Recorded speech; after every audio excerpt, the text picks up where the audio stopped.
Hi there. Uh, my next video. Just a couple things.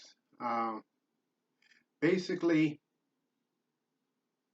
in order to have any idea or understanding of where I'm coming from, what I'm talking about, one has to consider the possibility of multidimensionality.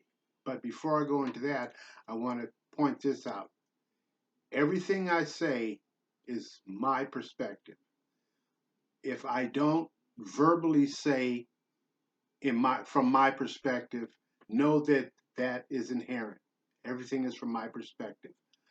I will be using languaging that you may not be used to. One phrase that I'll predominantly use, and if I use it or don't use it, know that it's inherently there. Consider the possibility. I'm not telling anybody what to do or the way that it is. All I'm doing is suggesting that one consider the possibility and then whatever it is I'm sharing. So always know that from my perspective and consider the possibility is inherently prefaced before I say anything else. Uh, oh, yeah, and I've said before, like in the introduction, I don't care whether you believe me or not. Uh, I'm not trying to get likes or subscribers. This channel, uh, these videos are not monetized. I'm just following spirit, and this is the next for me to do is to do this endeavor. If you, whoever you may be, comes across these videos, it's because you're supposed to. This is a message for you. You're supposed to hear my story. Uh, Otherwise, you wouldn't be here. Simple as that. It's like really, really simple. Uh, the universe is really that simple. If something's supposed to be, then it is. If it's not, well, it wasn't. And we can just complicate things with our mental body as much as we want, but it's really that simple. Otherwise, it wouldn't be. So the fact that you're here, then that's because you're supposed to be here. Really, that, there we go. Okay, so in order to understand where I'm coming from, what I'm saying, my story, one has to at least consider the possibility of multidimensionality. The fact that you're here means that, yeah, you probably do. Okay, so that we can call that a given to a degree, I guess. Anyway, and I'm going to try not to edit. It's like we all have. We're raised in this society. We're culturalized to edit what we say because people that speak with their divine sovereign authority in our society, they're taken as quote authorities, and I'm not an authority, so I have a tendency to try to edit, but I'm gonna make an effort not to edit what I say.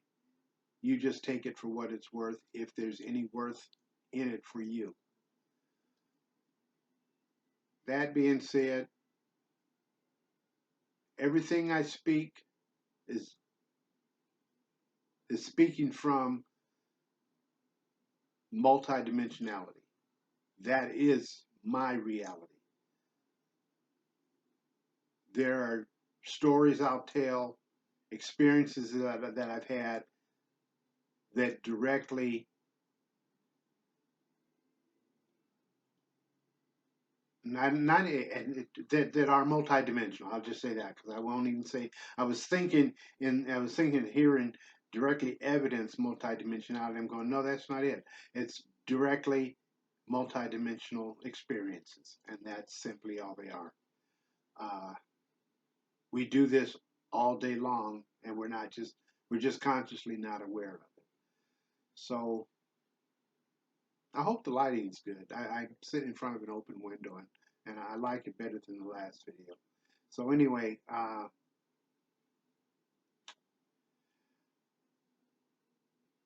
I speak from, you'll hear me use the phrase big story, small story. And I'm going to go into that explanation right now as some groundwork. Let me start this, because this might be a question. Well, where does he get all this information? Well, yada, yada, yada. Well, most of it is from me, from me, my slash larger me. But I will say, my spiritual mentor is a being named Hilarious.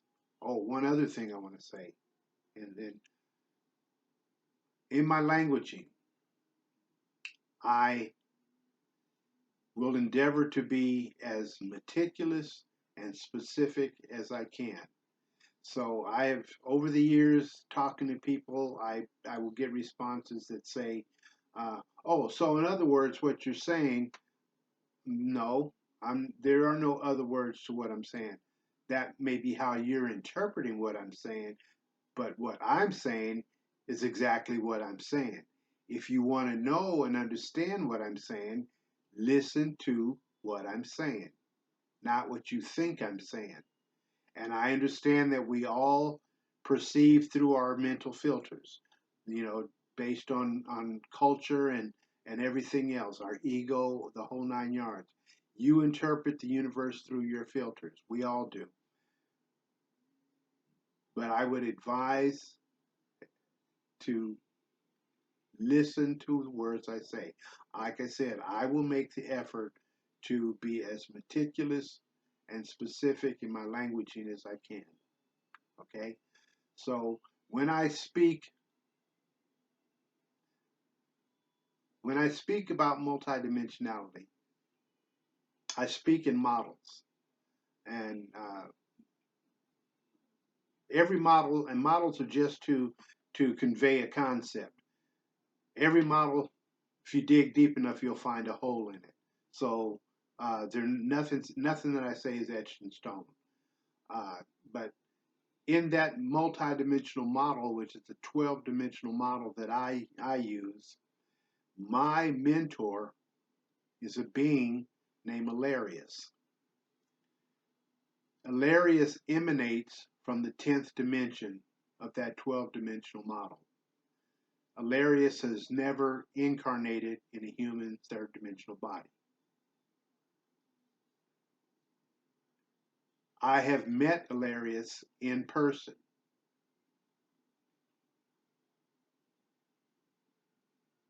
He's real, just as multidimensionality is real. So I will be quoting Hilarious, on basic things, but as Hilarious taught me and others that I personally met, who I call Hilarious alumni, uh, one of the things, many things he told us is this information isn't for everybody, and I'm not telling you everything. I'm just telling you the basics, and then you will, in your own endeavors and discoveries and evolution, you will frame your message your way for those that are destined to hear you. So that's what I'm doing now. One of the first things Hilarious talked about is the big story and the small story. And third dimensional consciousness, we think in quantitative, not qualitative perspectives. So when you hear big and small, the first thing our filters, our third dimensional ego filter says is that the big story is better than the small story. Yes, it is, but then no, it's not. Paradoxically, they're the same.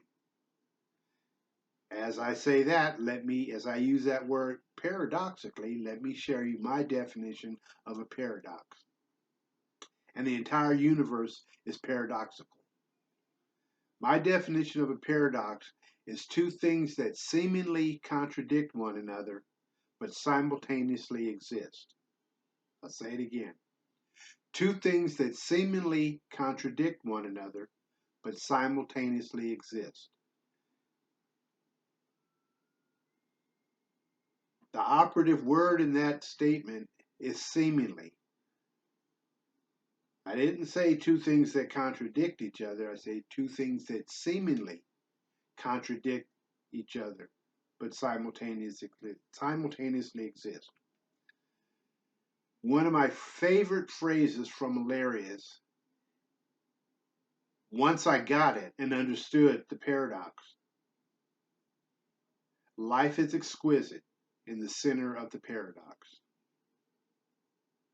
That, that just that statement just calms me, settles me, just is every time I feel that statement and the energy of that statement, it's like a warm blanket just lays over me, and where whatever I'm in, whatever I'm thinking about from a small story perspective, it just flat out calms me down.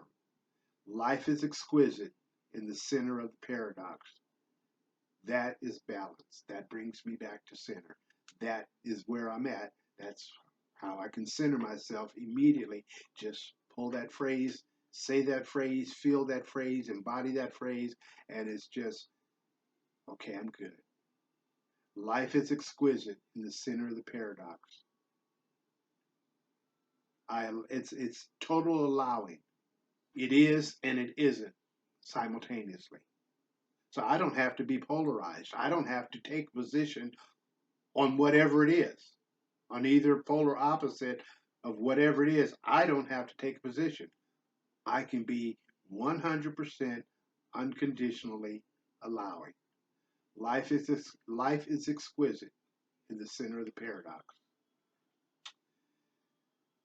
So the big story and the small story, they simultaneously exist. In that 12-dimensional model, the small story is the third/fourth dimensional perspective. Third/fourth dimensional reality. The big story is fifth dimensional and above. It's like just in linear concepts, and that's where our third dimensional mental body operates from. Third dimensional linear concepts. One is singular. Two is exclusive of one, but exclusive of 3, 4, and 5. 3 is inclusive of 2 and 1, but exclusive of 4 and 5, and so on. 4 is inclusive of 3, 2, and 1, but exclusive of 5. 5 is inclusive of 4, 3, 2, and 1. So the big story is the fifth dimension and above. The small story is the third dimension, no, excuse me, the fourth dimension, and that's it, and below. So, and then one can even break it down.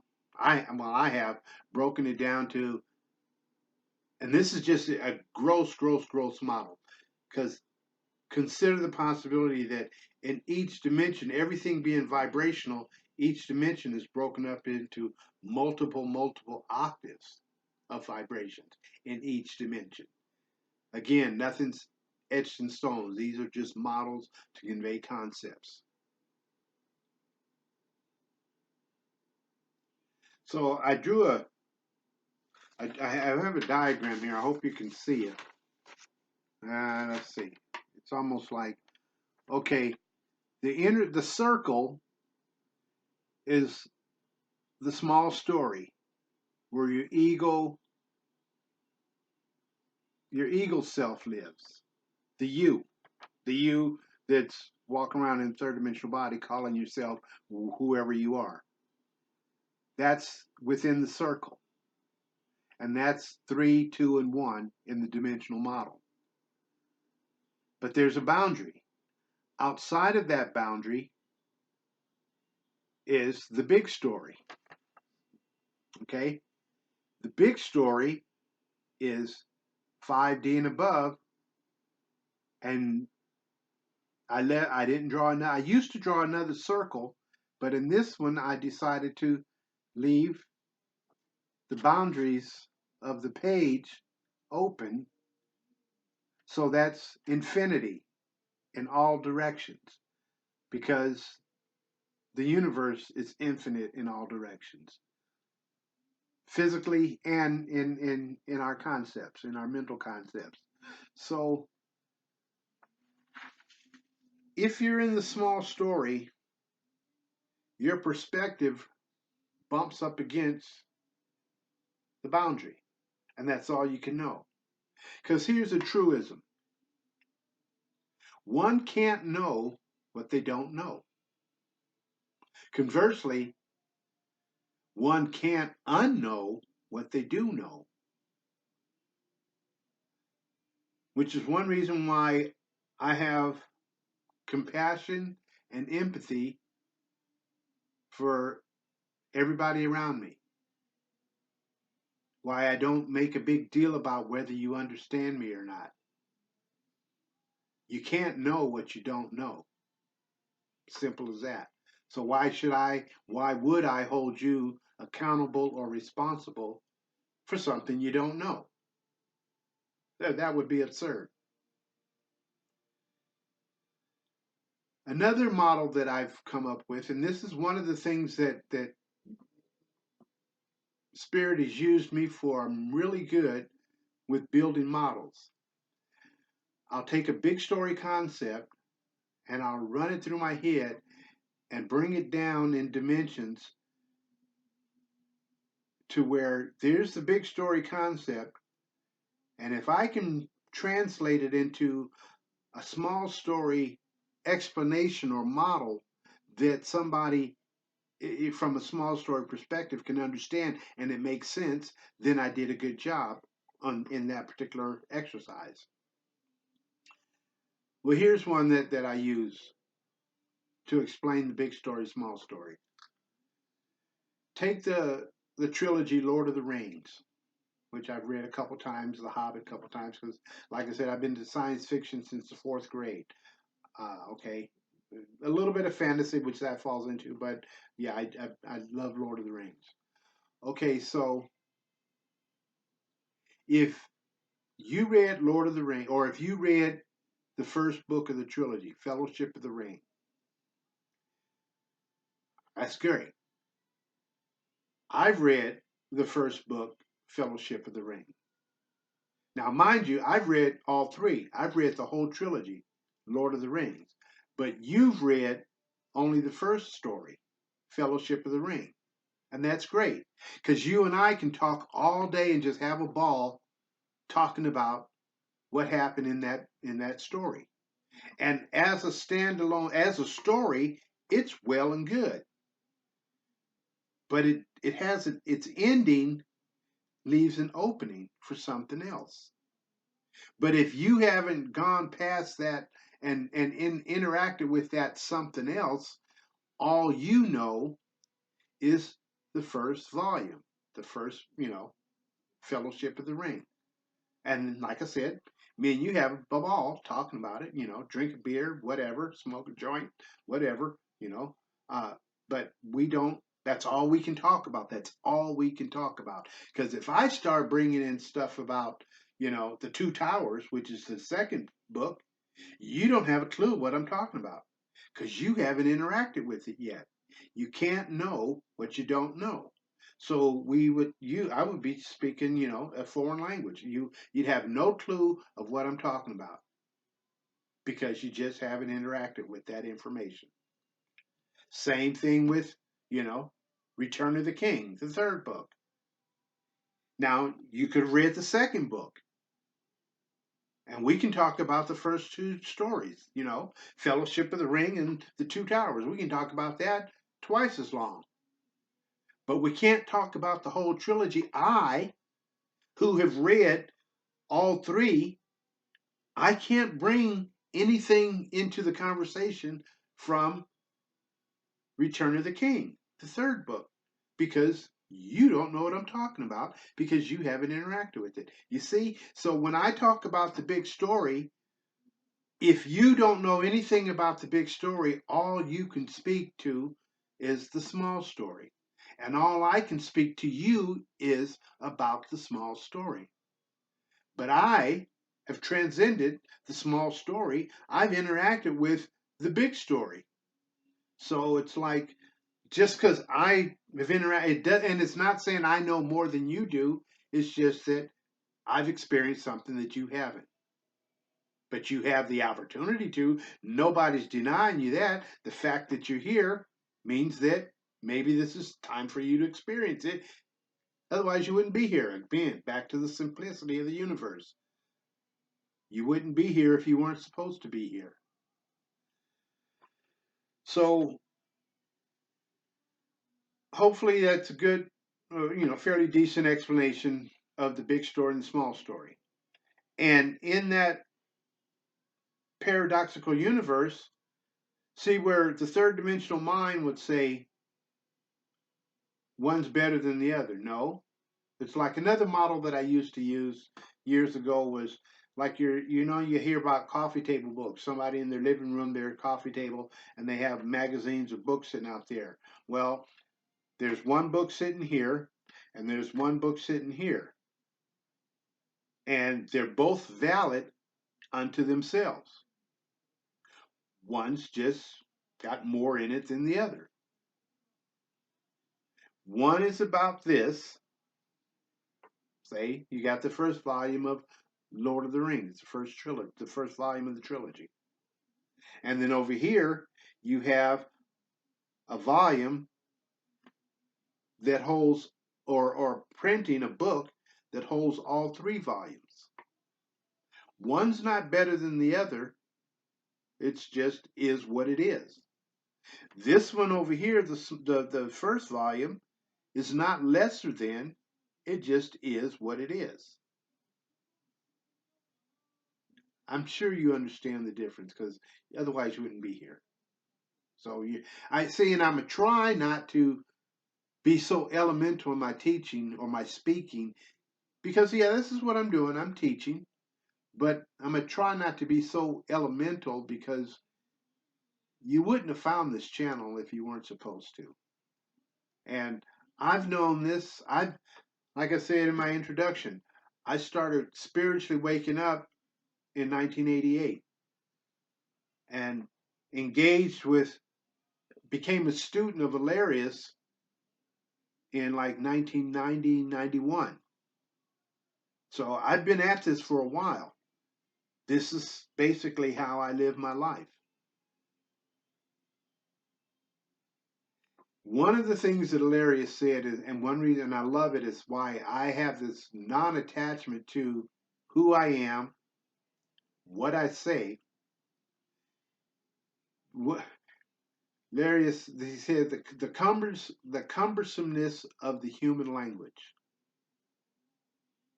how we speak and communicate, as opposed to telepathically. So far, well, and we do have the ability, every single one of us have the ability to communicate telepathically. We just don't know it or we're not proficient in it. So we use this verbal vocal form of communication. And it's so damn cumbersome. So one of the things he says, there's nothing said in this language that is of any eternal significance. So it's like one reason why I don't sweat what I say.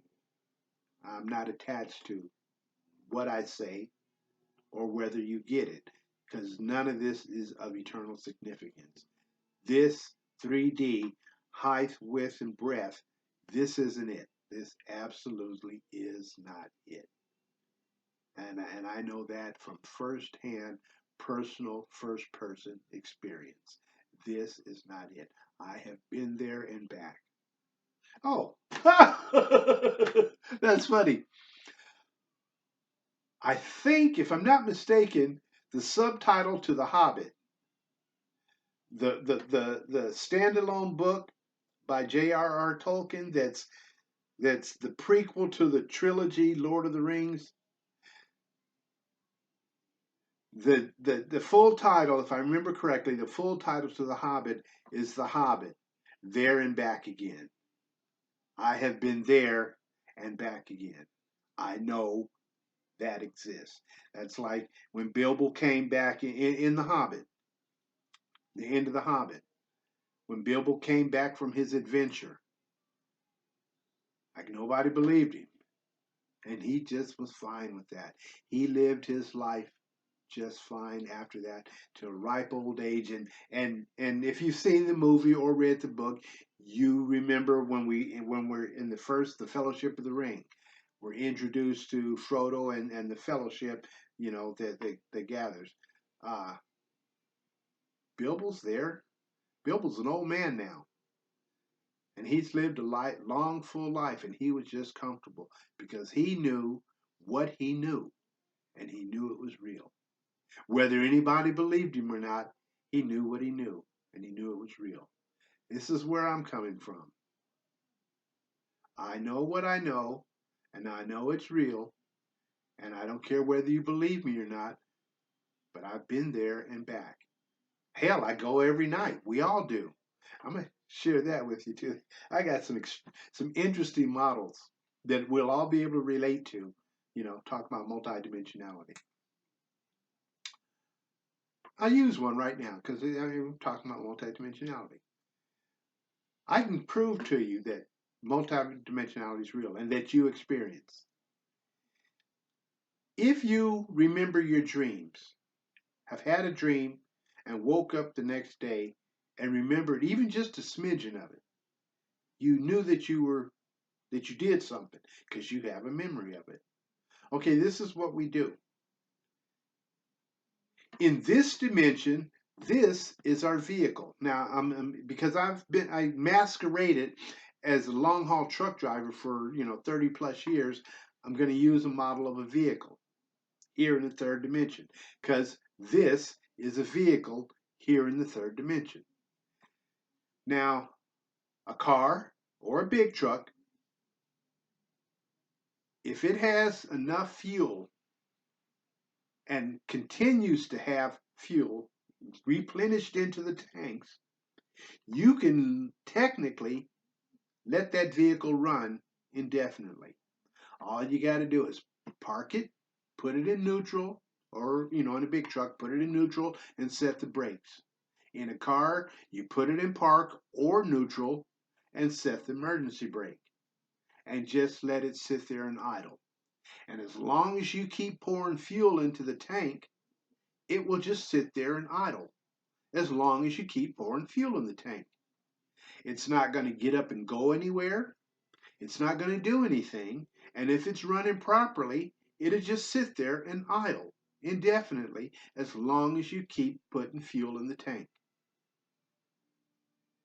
Now, when you go to bed at night, and also that vehicle, all it can do is it can go forwards, it can go backwards, it can go left, or it can go right. Your car or your big truck, that's all it can do. And it can only do it by your direction. It can't do it by itself. If it's sitting on flat level ground, as flat and level as you can get it, you can release the brakes and it still won't go anywhere. It'll sit in neutral and it won't go anywhere because if it's just as flat and level, gravity's not going to pull it in either direction. It's not going to turn right by itself. It's not going to turn left by itself. It'll just still sit there and idle. But that's unsafe. So you keep the brake on while it's idling. Well, and it also has a compartment for you to sit in, the interior. And that interior has windows so that you can look outside of the vehicle into the world around you. This vehicle has a compartment that you can sit in, and it has windshields that you can look out of into the third dimensional world around you. All this vehicle can do is go left, go right, go forward, go backwards, only when you tell it to. Your body does not get up and do whatever it feels like to do. It only gets up and does anything when you tell it to do it. If you have good connections from you sitting in the driver's seat looking out of the windshield to the controls of the body. Now, granted, some people have idiosyncrasies, physical idiosyncrasies, where some of the connections don't work well. Well, in this particular vehicle right here, this side of the windshield doesn't work very well. But I can see out of this side of the windshield. So when I'm moving this vehicle around, I have to be extremely careful of anything on this side of the vehicle because my vision is encumbered on this side of the vehicle, i.e., I turn my head fully to look because there's no peripheral vision over here. But I make adjustments. Anybody that has, quote, physical issues makes adjustments. Now, when you go to bed at night, you lay your vehicle down in the bed, you put it in neutral or you put it in park, and you set the brake. And as long as it's got fuel, it'll lay there and idle all night long. That spiritual connection that is you to this is the fuel that stays in the body, that stays in the tank. Why it will just lay there and idle all night long. And then you, the you that sits in the driver's seat, you get up and you go do stuff, other stuff, while your body is parked in the bed at night. And I can prove if you, quote, remember your, quote, dreams and activities in your dreams, when you come back, you can remember what you went and did while your body was parked in neutral idling. Now, sometimes we can't remember our activities otherwhere, other places. But when we come back, we get back in the vehicle, climb back in just like you do your car or your truck, put it in gear, release the brake, and the first thing you generally do is tell it to get up and go relieve your bladder. You go to the bathroom. Your body doesn't get up and go to the bathroom by itself unless you get in the body and tell it to. Sometimes there might be a situation where there's an emergency, and say like you have an emergency sensor that calls you wherever you are, whatever you're doing, calls you back into the body real fast so that you can get in the body, release the brake, put it in gear, and go to the bathroom so you don't pee in the bed. You know? So, but it doesn't just get up and go to the bathroom without you in it. You see what I'm saying? And if you can remember your dreams, or if you're in the habit of your dreams, and if you are, here's a suggestion. If you've never heard it before, you might have already be doing this. Keep a journal, keep a tablet, piece of paper by your bedside. So soon as you get back in the body, even before, if you can do it, even before you go relieve your bladder, just start writing down as much as you can remember of what you were doing before you got back in the body, what you were doing when you were outside of the body. That's multidimensionality. It does exist because you're there. And wherever you are is less limited to here. Because is this not true about your dreams? They're sometimes just willy-nilly. There's people that they're there that you know in your third dimensional existence you've never seen before. But they're there and they're an integral part of whatever it is you're doing. Some of the people that you do know here are also there too. There's another aspect of the higher dimensional existence is it's not limited to third dimensional time and space. You can be one place, and the next thing at the speed of thought, you're somewhere else, doing something else with somebody else. And sometimes there's continuity to whatever it is you're doing, but you're not limited to third dimensional time and space. It doesn't take you 5 hours to get across the country. Even though you're in the same experience, it doesn't take you that long to get to the next in your experience. Another model that I use for multidimensionality. I think this video will be just on that because that's, like I said in the beginning of this video, in order to have a clue where I'm coming from, you got to at least consider the possibility of multidimensionality being real. This is the last one I'll use, and then the last one I'll share, and then I think I'll let this one go. Take a rotary fan. You know, you've seen them all. Where either they oscillate or they don't. But a multi-speed fan. Okay, say this one's got, and we're used to 3. We're used to multi-speed fans having 3. But let's say we've got one that's got 100 speeds. Okay, you turn it on, you start it out slow, and you can see the fans. You can literally, visually see the fans, the blades, the fan blades.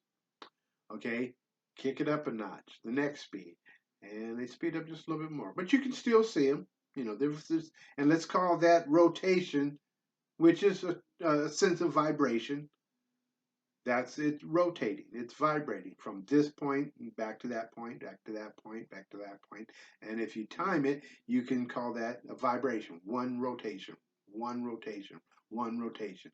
Okay. Now you can increase those rotations. You can increase those vibrations by adding more energy to it, and they get faster and faster and faster just by adding more energy to it. Data on the dial, rheostat, the dial. Data, data, data, it gets faster and faster and faster. Okay.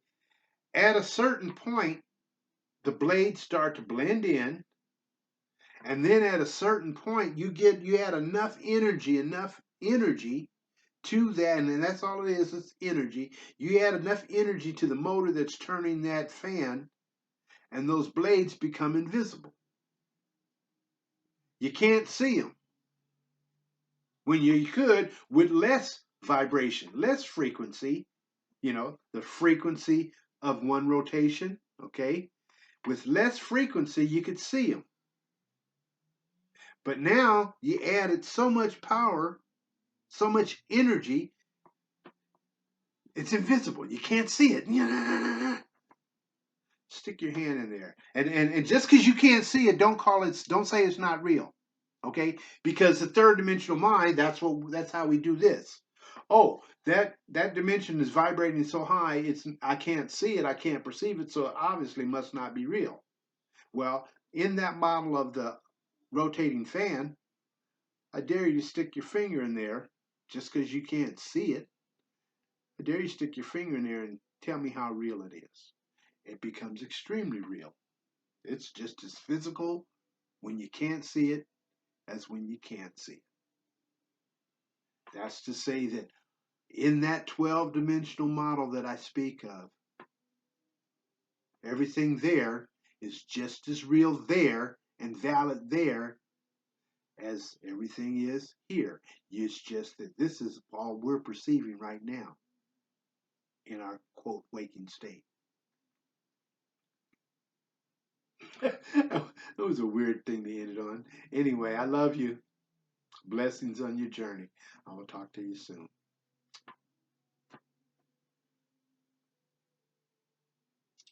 As soon as I find my cursor, there.